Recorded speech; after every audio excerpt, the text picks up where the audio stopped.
Hello friends, welcome to study कर।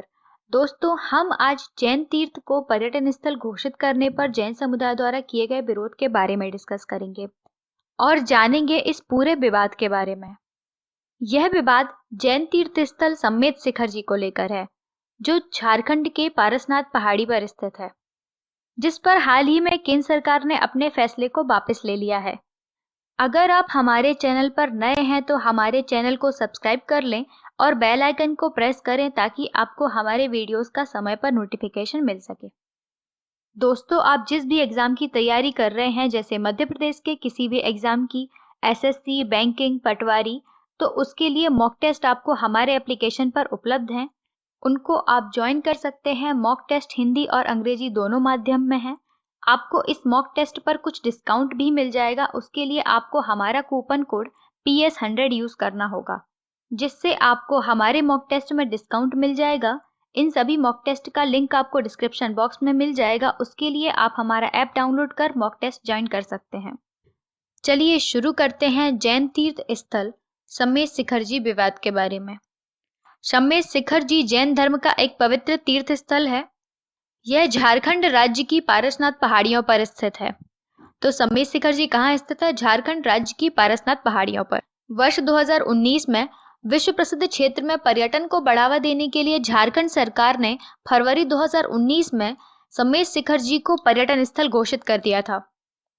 झारखंड में हेमंत सोरेन की नेतृत्व वाली गठबंधन सरकार ने वर्ष 2021 में नई पर्यटन नीति घोषित की और इसका गजट नोटिफिकेशन जारी किया 17 फरवरी 2022 को, जिसमें कहा गया कि पारसनाथ एक धार्मिक पर्यटन स्थल के रूप में चिन्हित किया गया है। हेमंत सोरेन ने 2021 में एक नई पर्यटन नीति घोषित की, जिसमें उन्होंने यह नोटिफिकेशन जारी किया कि पारसनाथ की पहाड़ियां धार्मिक पर्यटन स्थल के रूप में घोषित की गई हैं। इसे एक पर्यटन स्थल बनाया जाएगा। और यह नोटिफिकेशन उन्होंने कब जारी किया? 17 फरवरी 2022 को। जैन समाज ने सम्मेत शिखर यानी पारसनाथ को पर्यटन स्थल घोषित करने वाले नोटिफिकेशन का विरोध किया है। उनका कहना है कि पर्यटन क्षेत्र घोषित करने से यहाँ विभिन्न समुदाय और धर्म के लोग आएंगे, जो यहाँ मांस और मदिरा का सेवन करेंगे। इससे पवित्र स्थल की पवित्रता प्रभावित होगी। इस विरोध के समय पर्यटन स्थल घोषित करने के खिलाफ 10 दिन का आमरण अनशन करने वाले जैन मुनि सोएग सागर ने अपने प्राण त्याग दिए। तो याद रखिएगा, सम्मेत शिखर जी जैन धर्म का एक पवित्र तीर्थ स्थल है, जो कि झारखंड राज्य की पारसनाथ पहाड़ियों पर स्थित है। यह विवाद कब शुरू हुआ? वर्ष 2019 में, जब झारखंड सरकार ने इसे पर्यटन स्थल घोषित करने की बात कही।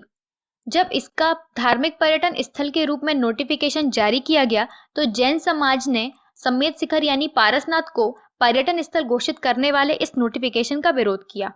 उन्होंने कहा कि अगर पारसनाथ को पर्यटन क्षेत्र घोषित कर दिया तो यहाँ विभिन्न समुदाय और धर्म के लोग आएंगे, जो कि यहाँ मांस और मदिरा का सेवन करेंगे और जैन समाज के इस पवित्र तीर्थ स्थल की पवित्रता को प्रभावित करेंगे। पर्यटन स्थल घोषित करने वाले इस नोटिफिकेशन का विरोध करते हुए 10 दिन का आमरण अनशन करने वाले जैन मुनि सोएग सागर ने अपने प्राण भी त्याग दिए। इस विवाद के चलते पूरे भारत में जैन तीर्थ को पर्यटन स्थल घोषित करने के नोटिफिकेशन के खिलाफ विरोध किया गया। इस विवाद की गंभीरता को ध्यान में रखते हुए 5 जनवरी 2023 को केंद्र सरकार ने सम्मेत शिखर जी को पर्यटन स्थल घोषित करने के अपने फैसले को वापस ले लिया। यहाँ तक कि सरकार ने आदेश भी दिया है कि सम्मेत शिखर की पवित्रता को भंग नहीं किया जाएगा। केंद्र सरकार ने गिरिडीह के पारसनाथ में पर्यटन पर रोक लगा दी है और यहाँ कैंपिंग और ट्रैकिंग पर भी रोक लगा दी गई है। सरकार ने आदेश दिया है कि इस क्षेत्र के आसपास किसी भी तरह का नशा और मांस का सेवन नहीं किया जाएगा और ना ही इसकी बिक्री की जाएगी। भविष्य में ऐसे किसी विवाद से निपटान के लिए केंद्र सरकार ने इस मामले पर एक कमेटी बनाने का फैसला किया है, जिसमें 2 सदस्य जैन समाज से और 1 सदस्य जनजातीय समुदाय से होगा। यह कमेटी इको सेंसिटिव जोन पर भी निगरानी करेगी। तो केंद्र सरकार ने कितने सदस्यीय कमेटी बनाने का फैसला किया है? 3 सदस्यीय कमेटी बनाने का फैसला किया है, जिसमें 2 सदस्य जैन समाज से होंगे और 1 सदस्य जनजातीय समुदाय से होगा। यह कमेटी इस बात का ध्यान रखेगी कि जैन तीर्थ स्थल की पवित्रता भंग ना हो और इको सेंसिटिव जोन पर भी निगरानी करेगी। तो याद रखिएगा, सम्मेत शिखर जी को पर्यटन स्थल घोषित करने के अपने फैसले को वापस लिया है केंद्र सरकार ने। यह फैसला उन्होंने 5 जनवरी 2023 को वापस लिया है। सरकार ने आदेश भी दिया है कि समेत शिखर की पवित्रता को भंग नहीं किया जाएगा। केंद्र सरकार ने गिरिडीह के पारसनाथ में पर्यटन पर भी रोक लगा दी है। यहाँ पर कैंपिंग और ट्रैकिंग पर भी रोक लगा दी गई है और सरकार ने यह आदेश भी दिया है कि इस क्षेत्र के पास किसी भी तरह का नशा और मांस का सेवन नहीं किया जाएगा और न ही इसकी बिक्री की जाएगी। इस मामले की गंभीरता को ध्यान में रखते हुए केंद्र सरकार ने एक कमेटी बनाने का भी फैसला किया है, जिसमें 2 सदस्य जैन समाज से होंगे, 1 सदस्य जनजातीय समुदाय से होगा। यह कमेटी जैन तीर्थ स्थल की पवित्रता भंग ना हो इस पर निगरानी रखेगी और साथ ही इको सेंसिटिव जोन पर भी निगरानी रखेगी। अब हम देखेंगे पारसनाथ पहाड़ी से रिलेटेड कुछ इंपॉर्टेंट फैक्ट। पारसनाथ झारखंड के गिरिडीह जिले में स्थित पहाड़ियों की एक श्रृंखला है। इस पहाड़ी की सबसे ऊंची चोटी 1350 मीटर की है। यह जैनियों के सबसे महत्वपूर्ण तीर्थ स्थलों में से एक है, जिसे वे समेत शिखर कहते हैं। इस पहाड़ी का नाम 23वें तीर्थंकर पार्श्वनाथ के नाम पर रखा गया था। यहाँ 24 तीर्थंकरों में से 20 जैन तीर्थंकरों को पार्श्वनाथ पहाड़ियों पर निर्वाण मिला। उनमें से प्रत्येक के लिए पहाड़ी पर एक तीर्थ, गुमती या तुक है। माना जाता है कि पहाड़ी पर स्थित कुछ मंदिर 2000 वर्ष से भी अधिक पुराने हैं और इस पहाड़ी पर स्थित जैन मंदिर का निर्माण मगध राजा बिंबिसार ने करवाया था। तो याद रखिएगा, पारसनाथ पहाड़ियां कहाँ स्थित हैं? झारखंड के गिरिडीह जिले में। इस पहाड़ी की सबसे ऊंची चोटी कौन सी है? समेत शिखर। इसकी ऊंचाई है 1350 मीटर। इस पहाड़ी का नाम 23वें तीर्थंकर पार्श्वनाथ के नाम पर रखा गया है। पार्श्वनाथ पहाड़ी पर 24 तीर्थंकरों में से 20 तीर्थंकरों को निर्वाण प्राप्त हुआ था। उनमें से प्रत्येक के लिए इस पहाड़ी पर एक तीर्थ या गुमती है। याद रखिएगा, इस पहाड़ी पर स्थित जैन मंदिर का निर्माण किसने कराया है? मगध राजा बिंबिसार ने। एग्जाम के पॉइंट ऑफ व्यू से आपके लिए जैन धर्म के बारे में पढ़ना भी इम्पोर्टेंट है। चलिए पढ़ते हैं जैन धर्म के बारे में। भद्रबाहु के कल्प सूत्र से जैन धर्म के प्रारंभिक इतिहास की जानकारी मिलती है। जैन शब्द की उत्पत्ति जिन शब्द से हुई है, जिसका अर्थ होता है विजेता। जैन धर्म का उद्देश्य क्या है? जैन धर्म का उद्देश्य है संसार की मोह माया व इंद्रियों पर विजय प्राप्त करके मोक्ष प्राप्त करना। जैन धर्म के संस्थापक और प्रथम तीर्थंकर ऋषभदेव थे। जैन धर्म में 24 तीर्थंकर माने जाते हैं। महावीर स्वामी जैन धर्म के 24वें तीर्थंकर यानी अंतिम तीर्थंकर और जैन धर्म के वास्तविक संस्थापक माने जाते हैं। तो जैन धर्म की प्रारंभिक इतिहास की जानकारी हमें कहाँ से मिलती है? भद्रबाहु के कल्प सूत्र से। जैन शब्द की उत्पत्ति कैसे हुई है? जिन शब्द से। इसका अर्थ होता है विजेता। जैन धर्म का उद्देश्य क्या है? संसार की मोह माया व इंद्रियों पर विजय प्राप्त कर मोक्ष प्राप्त करना। जैन धर्म के संस्थापक कौन थे? ऋषभदेव। ऋषभदेव ही जैन धर्म के संस्थापक और प्रथम तीर्थंकर थे। जैन धर्म में कितने तीर्थंकर हैं? 24 तीर्थंकर हैं। जैन धर्म के अंतिम 24वें तीर्थंकर महावीर स्वामी हैं, जिन्हें जैन धर्म का वास्तविक संस्थापक माना जाता है। जैन धर्म 5 महाव्रतों का उपदेश देता है। तो जैन धर्म में कितने महाव्रत हैं? 5 महाव्रत हैं, जिनमें है अहिंसा, सत्य, अस्तेय या आचार्य, जिसका मतलब होता है चोरी ना करना, अपरिग्रह और ब्रह्मचर्य। तो जैन धर्म हमें 5 महाव्रतों का उपदेश देता है: अहिंसा, सत्य, अस्तेय, अपरिग्रह और ब्रह्मचर्य। इनमें से 4 महाव्रत पार्श्वनाथ द्वारा दिए गए: अहिंसा, सत्य, अस्तेय और अपरिग्रह। ब्रह्मचर्य महाव्रत को महावीर द्वारा जोड़ा गया है। जैन धर्म में 3 रत्नों या त्रिरत्नों का उल्लेख है, जो कि हैं सम्यक दर्शन, सम्यक ज्ञान, सम्यक चरित्र। सम्यक दर्शन का मतलब होता है सही विश्वास, सम्यक ज्ञान का मतलब होता है सही ज्ञान, सम्यक चरित्र का मतलब होता है सही आचरण। जैन धर्म में दर्शन कौन कौन से हैं? जैन धर्म में दर्शन है अनेकांतवाद, जो बहुरूपता का सिद्धांत है। एक है सप्तभंगी न्याय या श्यादवाद, जो कि सापेक्षता का सिद्धांत है। एक है नववाद। नववाद आंशिक दृष्टिकोण का सिद्धांत है। जैन धर्म के प्रमुख तीर्थंकर कौन कौन से हैं?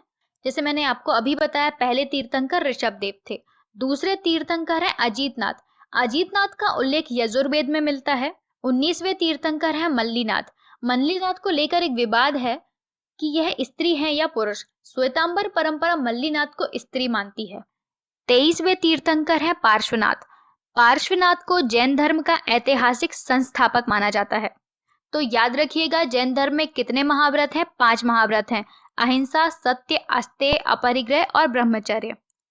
इनमें से 4 महाव्रत पार्श्वनाथ द्वारा जोड़े गए। कौन कौन से? अहिंसा, सत्य, अस्तेय और अपरिग्रह। ब्रह्मचर्य महाव्रत जो है उसे महावीर द्वारा जोड़ा गया था। जैन धर्म में कौन कौन से दर्शन है? अनेकांतवाद, सप्तभंगे या श्यादवाद और नववाद। जैन धर्म में कितने रत्नों का उल्लेख है? जैन धर्म में 3 रत्नों का उल्लेख है। इन्हें त्रिरत्न भी कहते हैं। त्रिरत्न कौन कौन से हैं? सम्यक दर्शन, सम्यक ज्ञान और सम्यक चरित्र। जैन धर्म के प्रमुख तीर्थंकरों में दूसरे तीर्थंकर अजितनाथ का उल्लेख हमें यजुर्वेद में मिलता है। 19वें तीर्थंकर है मल्लीनाथ, इन्हें श्वेतांबर परंपरा स्त्री मानती है। 23वें तीर्थंकर है पार्श्वनाथ, जिन्हें जैन धर्म का ऐतिहासिक संस्थापक माना जाता है। चलिए अब हम महावीर स्वामी से रिलेटेड कुछ इंपॉर्टेंट फैक्ट देख लेते हैं। महावीर स्वामी जैन धर्म के 24वें यानी अंतिम तीर्थंकर थे। इन्हें ही जैन धर्म का वास्तविक संस्थापक माना जाता है। इनका जन्म वैशाली के समीप कुंडग्राम में 540 ईसा पूर्व में हुआ था। महावीर स्वामी के बचपन का नाम वर्धमान है। इनके पिता सिद्धार्थ और इनकी माता त्रिशला थी। महावीर स्वामी की पत्नी यशोदा और पुत्री का नाम अणोज्या या प्रियदर्शना था। महावीर स्वामी के दामाद जमाली ही उनके प्रथम शिष्य थे। 24वें तीर्थंकर महावीर स्वामी का प्रतीक चिन्ह सिंह है। महावीर स्वामी को 12 वर्षों की कठिन तपस्या के बाद ऋजुपालिका नदी के तट पर साल वृक्ष के नीचे संपूर्ण ज्ञान यानी कैवल्य का बोध हुआ था। कैवल्य प्राप्ति के बाद वर्धमान को महावीर, कैवलिन, जितेंद्र, आहर्त और निग्रंथ का नाम दिया गया। महावीर अपना उपदेश प्राकृत भाषा में देते थे। महावीर अपना उपदेश कौन सी भाषा में देते थे? प्राकृत भाषा में। महावीर को मोक्ष की प्राप्ति पावापुरी बिहार में हुई थी। तो महावीर स्वामी से रिलेटेड कुछ इंपॉर्टेंट फैक्ट याद रखिएगा कि उनका जन्म कहाँ हुआ है? वैशाली के समीप कुंडग्राम में। कब हुआ है? 540 ईसा पूर्व में। इनके बचपन का नाम क्या था? वर्धमान। इनके पिता सिद्धार्थ और माता त्रिशला थी। इनकी पत्नी का नाम यशोदा था। इनकी पुत्री का नाम अणोज्या या प्रियदर्शना था। इनके दामाद जमाली थे, जिन्हें इनका प्रथम शिष्य माना गया। इनका प्रतीक चिन्ह सिंह है। महावीर स्वामी को संपूर्ण ज्ञान का बोध कब हुआ? 12 वर्षों की कठिन तपस्या के बाद ऋजुपालिका नदी के तट पर साल के वृक्ष के नीचे इन्हें संपूर्ण ज्ञान यानी कैवल्य का बोध हुआ। कैवल्य की प्राप्ति के बाद इन्हें कौन से नाम मिले? महावीर, कैवलिन, जितेंद्र, आहर्त और निग्रंथ। महावीर स्वामी अपना उपदेश प्राकृत भाषा में देते थे। महावीर स्वामी को मोक्ष की प्राप्ति पावापुरी बिहार में हुई थी। जैन धर्म की प्रमुख संगतियां कौन कौन सी हैं? प्रथम जैन संगति चंद्रगुप्त मौर्य के शासन काल में हुई। प्रथम जैन संगति कहां पर हुई? पाटलिपुत्र में हुई। इसके अध्यक्ष स्थूलभद्र थे। जैन धर्म के समुदाय कौन कौन से हैं? दिगंबर और श्वेतांबर। प्रथम जैन संगति के दौरान ही जैन धर्म 2 शाखाओं में विभाजित हो गया था, जिनमें भद्रबाहु और उनके अनुयायियों को दिगंबर कहा गया और स्थूलभद्र और उनके अनुयायियों को श्वेतांबर कहा गया। तो प्रथम जैन संगति किसके शासनकाल में हुई? चंद्रगुप्त मौर्य के। प्रथम जैन संगति कहां पर हुई है? पाटलिपुत्र में। इसके अध्यक्ष स्थूलभद्र थे। इस संगति के दौरान ही जैन धर्म 2 शाखाओं में बट गया, श्वेतांबर और दिगंबर। दिगंबर भद्रबाहु और उसके अनुयायियों को कहा गया और श्वेतांबर स्थूलभद्र और उसके अनुयायियों को कहा गया। द्वितीय जैन संगति बल्लवी में हुई। बल्लवी कहाँ? गुजरात में। यह कब हुई है? 513 से 526 ईस्वी के समय। द्वितीय जैन संगति के अध्यक्ष कौन थे? देवर्षि क्षमाश्रवण।